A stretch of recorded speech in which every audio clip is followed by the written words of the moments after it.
Sudah. Pada satu saat Nabi itu ingin menghafalkan ayat suci Al-Quran ketika beliau itu mendapatkan wahyu dari Allah melalui malaikat Jibril, sehingga itu mulutnya itu, lisannya itu bergerak-gerak agar supaya bisa menghimpun ayat suci Al-Quran Karim.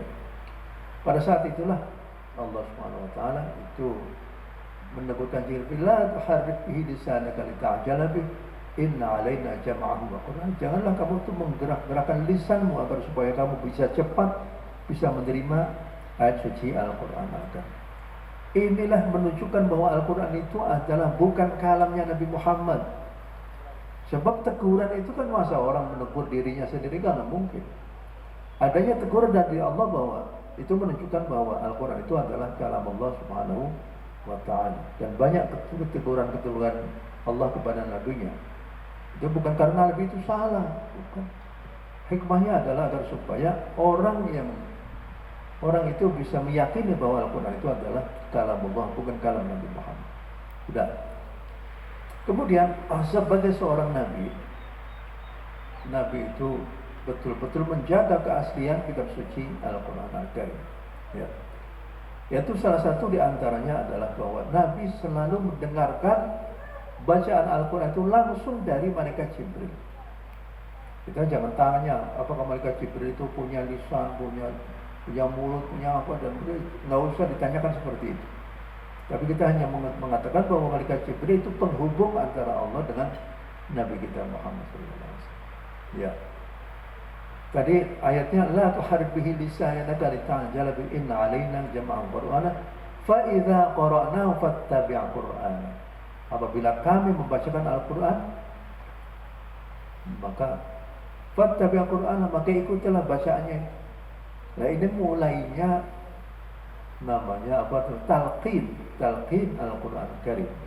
Mengajarkan Al-Quran dari mulut ke mulut, yaitu dalilnya seperti fa idza qara'nahu, maka yang mereka yang baca akan sapa ketahu yang Al-Quran, fattabi', maka menut burina sirahai Rasul Qur'ana ing qira'atnya Qur'an Al-Karim. Jadi coba, Kanjeng Nabi sendiri mempunyai guru, yaitu malaikat Jibril alaihi salatu wassalam.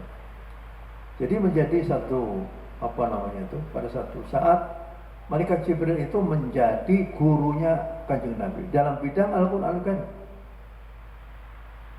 Jadi fa'idha qara'na, itu salah satu adab dan tata krama orang berguru kepada seorang guru.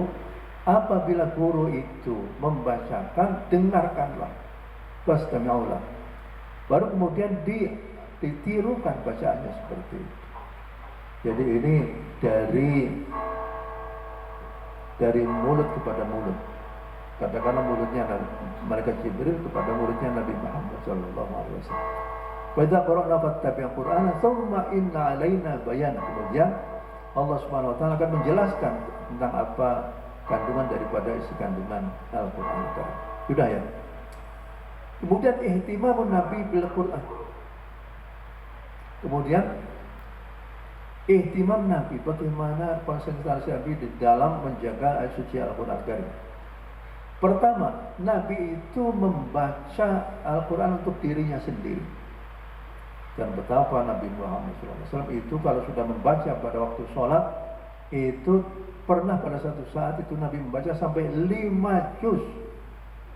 5 juz dalam satu rakaat. Coba, ada nggak di antara bapak ibu sekalian yang sanggup untuk membaca Al-Quran hafalan dalam satu rakaat sampai 5 juz? Karena Kanjeng Nabi pernah membaca Al-Quran pada waktu sholat malam. Pertama juz Al-Baqarah, kemudian surah An-Nisa, kemudian balik lagi menuju surah Al-Imran, kemudian setelahnya itu suratul An'am, kemudian Al-Ahqaf, terus ini sampai Al-Maidah. Itu satu luar biasa. Kemudian ihtimam Nabi itu adalah mengajarkan Al-Quran kepada para sahabat-sahabatnya. Mengajarkan Al-Quran kepada para sahabat-sahabatnya. Jadi Nabi membacakan dengan tartil, kemudian para sahabatnya itu menirukan bacaan Nabi itu. Dan mereka menghafalkannya. Karena pada waktu itu para sahabat juga masih pada ummiyin. yang tidak bisa membaca dan tidak bisa menulis. Maka yang mereka lakukan adalah dengan menirukan apa yang dibacakan oleh Nabi. Dan ingatan mereka sungguh luar biasa. Karena biasanya orang kalau sudah ummi, tidak bisa membaca dan tidak menulis, maka otaknya mereka itulah menjadi tempat persinggahan daripada ayat suci Al-Quran Al-Karim. Misalnya begini, innamas shadaqatu lil fuqara'i wal masakin, atau iqra bismi rabbikal ladzi khalaq. Misalnya begitu. Khalaqal insana min 'alaq, ditirukan. Iqra wa rabbukal akram alladzi 'allama bil qalam, ditirukan lagi. Berikutnya adalah Kanjeng Nabi itu menerima, membaca, mengajarkan dan menuliskan. Nabi itu mempunyai sekitar 40 sahabat yang bertugas untuk mencatat nahwu, kutabul wahyi.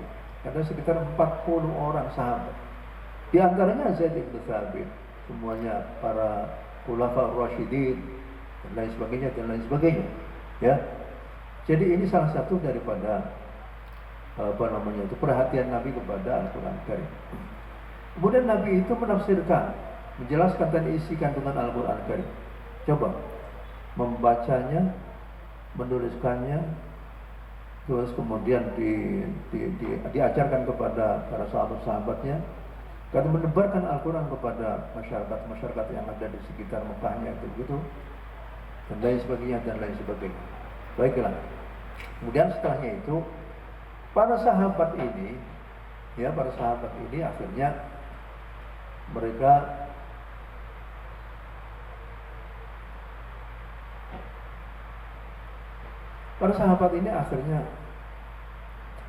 Nabi itu mempunyai 4 orang sahabat yang Nabi itu memberikan keistimewaan kepada mereka itu untuk mengajarkan Al-Quran kepada sahabat yang lain. Nabi kan sendirian, para sahabat jumlahnya itu kan ribuan. Maka Nabi sudah memberikan mandat kepada 4 orang sahabat agar supaya para sahabat yang lain itu belajar Al-Quran dari 4 sahabat. Khudil Qur'ana min sab'atin min arba'atin.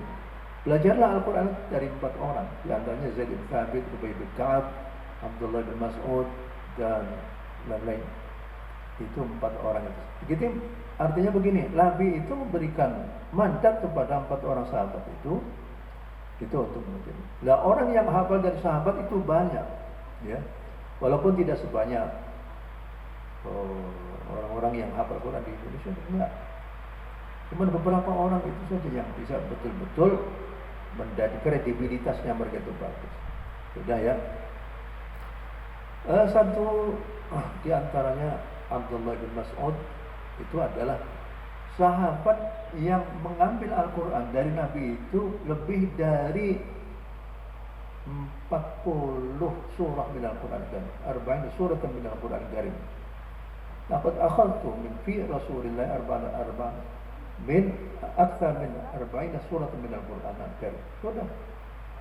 Jadi Abdullah bin Mas'ud itu belajar sama Nabi, membaca ataupun menghafalkan dari mulut Nabi itu, mengambil dari mulut Nabi itu lebih dari 40 surah. Makanya oleh karena itu di antara Abdullah bin Mas'ud adalah salah satu dari guru kita ini. Kenapa? Kalau kita kan mempunyai sanad itu dari Imam Asim, kemudian kepada Imam Hafiz kepada Imam Asim sendiri itu adalah mengambil dari Abu Abdurrahman As-Sulami. Abu Abdurrahman As-Sulami itu mengambil lagi dari Abdullah bin Mas'ud, dari Ali bin Abi Thalib, Zaid bin Thabit dan sebagainya. Ya, jadi Imam Hafiz mengambil dari Imam Asim, Al-Asim mengambil dari Abu Abdurrahman As-Sulami, Abu Abdurrahman As-Sulami mengambil dari sahabat Utsman bin Affan, Zaid bin Thabit, Ubay bin Ka'ab, kemudian dari kepada Rasulullah SAW. Itu sanadnya yang muttasil seperti itu. Jadi oleh karena itu kita merasa yakin bahwa riwayat Hafiz yang kita baca pada setiap hari itu seperti itu. Kalau seandainya kita itu membacanya, mendapatkannya dari Imam Hamzah, Maka Imam Hamzah akan membacanya surat Wadduha begini. Wadduhi wal laili idza saja ma wadda'aka rabbuka wa ma qala walal akhiratu khairul laka minal ula wa lasawfa yu'tika rabbuka fatardi alam yajidka yatiman fahawi wa wajadaka dhallan fahadi wa wajadaka 'ailan fa'aghni فأما اليتيم فلا تقهر وأما السائل فلا تنهر وأما بنعمة ربك فحدث. Itu mesti begitu. Tapi kan kita membacanya tidak begitu. Berarti ini ada satu riwayat bacaannya seperti itu. Ya. Misalnya bacaannya Muhammad ya.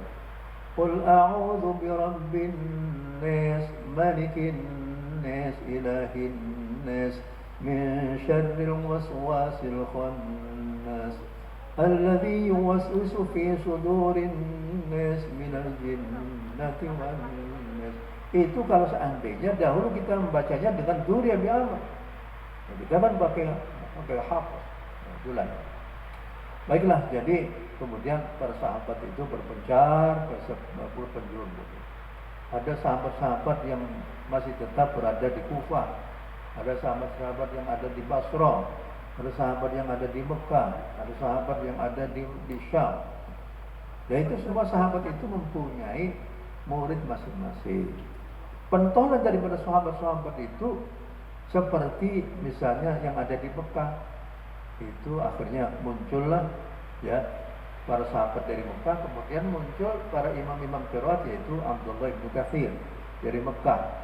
Dari sahabat yang ada di Basra maka muncul Abu Amr al-Basri, Yaqub al-Hadrami juga. Kemudian para sahabat yang ada di Kufah itu banyak ya. Banyak di antara akhirnya melahirkan ulama-ulama yang beken-beken dalam bidang ilmu qiraat yaitu Asim, Hamzah dan Kisai. Asim bin Abi Najud, Hamzah bin Habib Az-Zayyad, kemudian Kufah yaitu Al-Kisai, yaitu semuanya ini adalah merupakan pentolan-pentolan dalam bidang ilmu qiraat, di mana qiraat mereka itu akhirnya ditulis oleh para imam-imam di dalam buku-buku mereka, kitab-kitab mereka itu, kemudian diajarkanlah kepada para sahabat.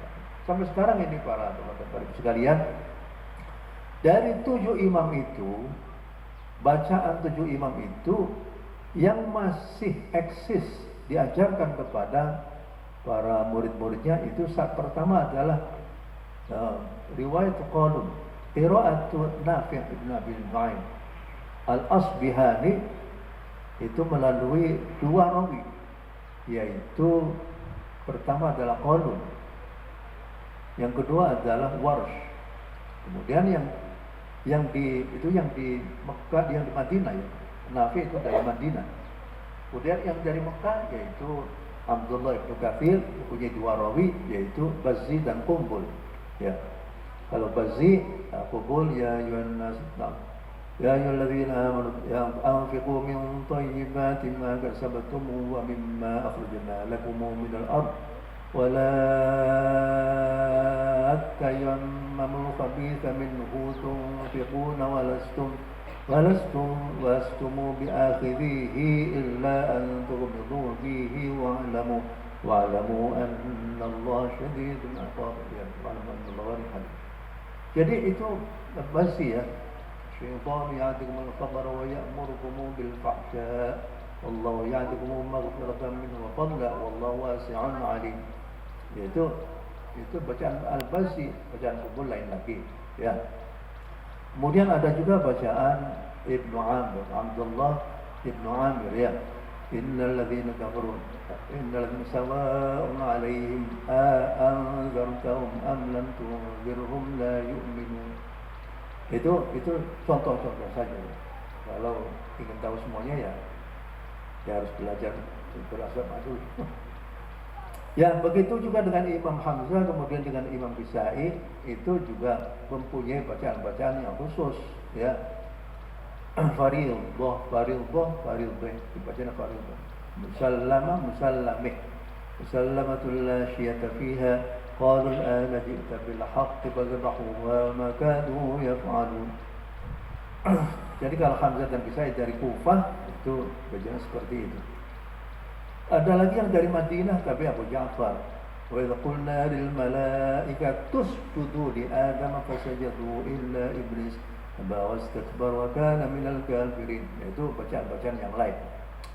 Baiklah, kita tahu bahwa ini namanya ada qiraah sab'ah. Ada qiraah asyrah. Qiraah sab'ah itu adalah qiraah yang dimasyhurkan oleh 7 imam qiraat, yaitu Imam Nafi', Ibnu Katsir, Abu Amr, Ibnu Amir, Asim, Hamzah, Kisai. Dan 7 imam itu mempunyai rawi. Satu imam itu 2 rawi. Nafi' yaitu Qalun dan Warash, Ibnu Katsir, Bazid dan Qubbul. Kemudian Abu Amr, Jarduri dan Susi, Ibnu Amr, Hisham dan Ibnu Rawal, Asim. Yaitu berupa Syu'bah dan Hafiz, Hamzah, Khalaf dan Khallad. Al-Kisai adalah Abdul Harith dan Duri Al-Kisai. Itu riwayat-riwayat seperti itu. Dan di bawah rawi-rawi itu ada yang namanya Tariq-Tariq. Jadi untuk mempelajari Tariq yaitu saya kira pada sesi yang lain, pada waktu yang tidak disebutkan kapan. Baik ya, jadi kemudian setelahnya itu ya pada waktu masa-masa yang lalu banyak para hujjaj dari Indonesia. Pada orang-orang haji dari Indonesia itu kalau datang haji ke Makkah atau Madinah, mereka itu bermukim di sana itu kadang-kala lebih dari 1 bulan. Ada juga yang datang ke Mekah dan di Madinah dalam rangka untuk belajar ilmu pengetahuan. Karena pada waktu itu ilmu pengetahuan yang berkaitan dengan Islam itu masih sangat minim sekali di Indonesia itu. Yang dibawa oleh para wali songo itu juga masih terbatas sekali. Nah, kehausan para masyarakat Indonesia untuk belajar ilmu pengetahuan Islam, dan ini adalah merupakan min af'alillah, kebijakan Allah Subhanahu wa taala, menggetarkan hati orang-orang muslim di Indonesia tergerak untuk mencari ilmu di Haramain Asy-Syarifain. Untungnya di Haramain Asy-Syarifain itu ada Ka'bah, di mana orang dari berbagai macam penjuru dunia itu datang ke sana untuk berhaji, berumrah dan belajar ilmu pengetahuan. Jadi oleh karena itu banyak sekali ulama-ulama yang datang dari berbagai macam penjuru dunia untuk melaksanakan ibadah haji dan umrah dan kemudian mencari ilmu pengetahuan di situ. Jadi oleh karena itu kita tahu pada tahun-tahun abad ke-12, abad ke-13 haji ya, yaitu Hijriyah, itu mereka datang ke sana untuk seperti diantaranya adalah Imam Nawawi Al-Batani itu mukim di Makkah berpuluh-puluh tahun. Begitu juga dari para ulama dari Sumatera itu juga banyak di sana, akhirnya pulang menjadi guru-guru di sana. Tapi ada guru-guru dari Indonesia itu yang takhasus untuk belajar Al-Quran Karim. Di antaranya itu adalah Mbah Munawir Ibnu Abdul Rasyad, itu belajar sama guru-guru yang ada di Mekah. Ada guru-guru yang ada di Madinah. Itu mereka itulah yang akhirnya pulang kembali ke Indonesia. Indonesia akhirnya menggelar pengajaran Al-Quran Al-Karim dan mengajarkan juga ilmu qiraat. Nah ini semuanya itu dilakukan dengan musyafahah tasyabbuh. Itu artinya dari mulut ke mulut. A'udzu billahi. Kalau dulu saya ngaji di Kapnya itu ada lagunya. A'udzu billahi minasy syaithanir rajim. Bismillahirrahmanirrahim. Untuk belajar tajwid itu itu ya begitu. Jadi kurang guna dia lagi. Kalau yang lebih ekstrim lagi itu orang belajar Fatihah itu sampai berbulan-bulan, Mbak. Karena Fatihah itu adalah merupakan rukun sholat. Kalau Fatihahnya itu kurang, misalnya tasdidnya kurang, berarti mengurangi 1 huruf. berarti baca Fatihah berarti kurang satu huruf. Sudah harus berarti Fatihahnya itu batal. Kalau Fatihahnya batal berarti itu sholatnya juga batal juga. Wah, akhirnya banyak yang ngaji sama Mbak Badawi di Badawi itu sampai berbulan-bulan hanya Fatihahnya saja Pak, luar biasa. Tapi mereka-mereka yang tamatan dari Ki Badawi dari Kaliwungu itu pada umumnya menjadi kiai-kiai di daerahnya masing-masing. Ya, jadi kemudian setelahnya itu ada di antaranya Mbah Munawir. Mbah Munawir ini orang yang dahulu, ya orang yang masturul hal. Masturul hal itu artinya ya keturunan dari keluarga yang biasa-biasa saja. Ya apa namanya, terangnya miskin lah pokoknya. Tapi semangatnya luar biasa, semangatnya luar biasa. Jadi datang dari Mekah kemudian di apa namanya itu di keraton, karena beliau itu masih keturunan keraton Mbah Munawir.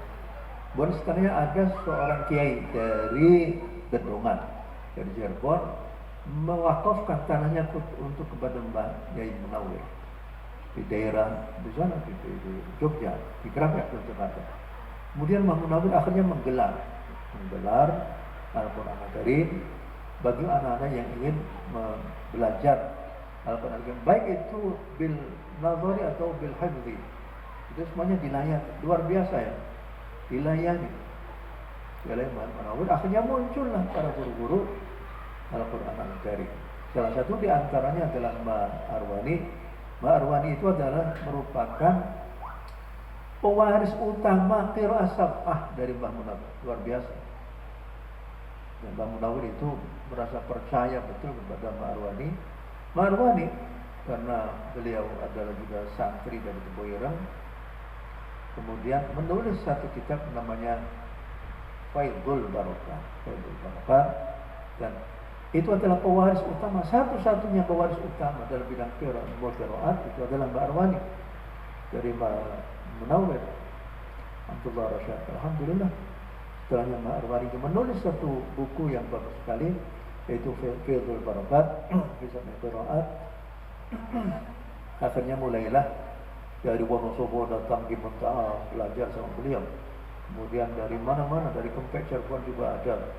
Begitu juga tapi sayangnya Mbah Munawir itu turunan dari Mbah Munawir itu hanya Ki Abdul Qadir saja, Kiai Abdul Qadir, yang akhirnya menurunkan Mbak Yai Najib Abdul Qadir, kemudian Hamid Abdul Qadir, Hafiz Abdul Qadir, yang akan meneruskan seperti itu. Para bapak dan para ibu sekalian, saya kira itu saja yang bisa saya sampaikan. Saya katakan bahwa kalau ada satu madrasah Qur'aniyah, pesantren Al-Quran, bacaannya itu sudah benar sesuai dengan ketentuan ilmu tajwid, masa itu bisa dipastikan bahwa mereka itu mempunyai guru-guru yang sampai kepada Rasulullah SAW. Karena tidak mungkin ada seorang qari, tidak mungkin ada seorang qari baca Al-Quran asal-asalan, enggak. Kalau asal-asalnya berarti nanti A'udzubillahi minasyaitonirrajim, bismillahirrahmanirrahim, alhamdulillahirabbil alamin. Bisa jadi seperti itu. Ar-Rahman. Ya kan? Ya seperti begitu sesuai dengan orang Banyumasan ya. Alhamdulillahirabbil alamin. Ar-Rahmanirrahim. Bisa jadi begitu seenaknya sendiri. Tapi kalau ada orang membaca Al-Quran Karim terus bacaannya bagus, itu bisa dipastikan itu mempunyai jalur-jalur periwayatan sanad kepada orang-orang yang bisa membaca Al-Quran kan seperti itu. Nah, jadi itu namanya sanad, itu penting. Sanad itu sangat penting bagi mereka yang ingin meneruskan bacaannya itu sampai kepada Nabi kita Muhammad SAW. Saya kira begitu aja Mbak ya. Terima kasih. Assalamualaikum warahmatullahi wabarakatuh. Masya Allah, luar biasa Prof. Pemaparannya yang luar biasa, menambah pengetahuan kita tentang bagaimana perkembangan ilmu qiraat yang sampai ke Nusantara ini. Untuk yang mau bertanya, tahan dulu. Setelah nanti narasumber yang kedua, baru boleh bertanya nanti deh.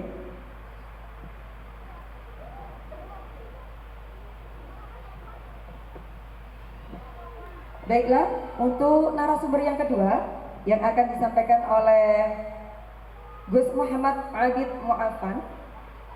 Beliau adalah peneliti sanad qiraat Al-Quran Nusantara sekaligus pewaris sanad Tufatul Atfal dan juga pembina PPIK Ciamas Bogor. Apa? Oh, Ciamas. Disebut Ciamas. Ciamas Bogor. Kepada beliau kami haturkan. Mohon maaf. Assalamualaikum warahmatullahi wabarakatuh. Alhamdulillah, salatu wassalamu ala rasulillah wa ala alihi wa sahbihi wa mawala. La hawla wa la quwata illa billah. Allahumma salli ala sayyidina Muhammad al-fatih lima ughliqa wal khatim lima sabaq nasirul haqqi bil haqqi wal hadi ila siratikal mustaqim wa ala alihi haqqa qadrihi wa miqdarihi al-azim. Sama kita baca Bismillahirrahmanirrahim. Rabbi shrah li sadri wa yassir li amri wahlul 'uqdatam min lisani yafqahu qawli, amma ba'du. Syukur kepada Allah Subhanahu wa taala. Alhamdulillah di pagi yang penuh berkah ini, di tempat yang penuh berkah ini, di pondok pesantren Miftahul Hidayah Al-Amin, Dusun Bale Rejo, Desa Harjo, Kecamatan, Kabupaten, Provinsi, Pulau, Negara, Benua, Planet. Alhamdulillah. Pernah satu lagi, Galaksi Bima Sakti. Alhamdulillah, saya merasa terberkahi dengan kehadiran guru kita semua, Al-Mukarram Dr. Kiai Haji Ahsin Sakho Muhammad, dan segenap pengasuh pesantren Kiai Haji Habib Syaroni, Kiai Haji Nur Maulana Rosyadi, dan Kiai Muhammad Zainul Fadil.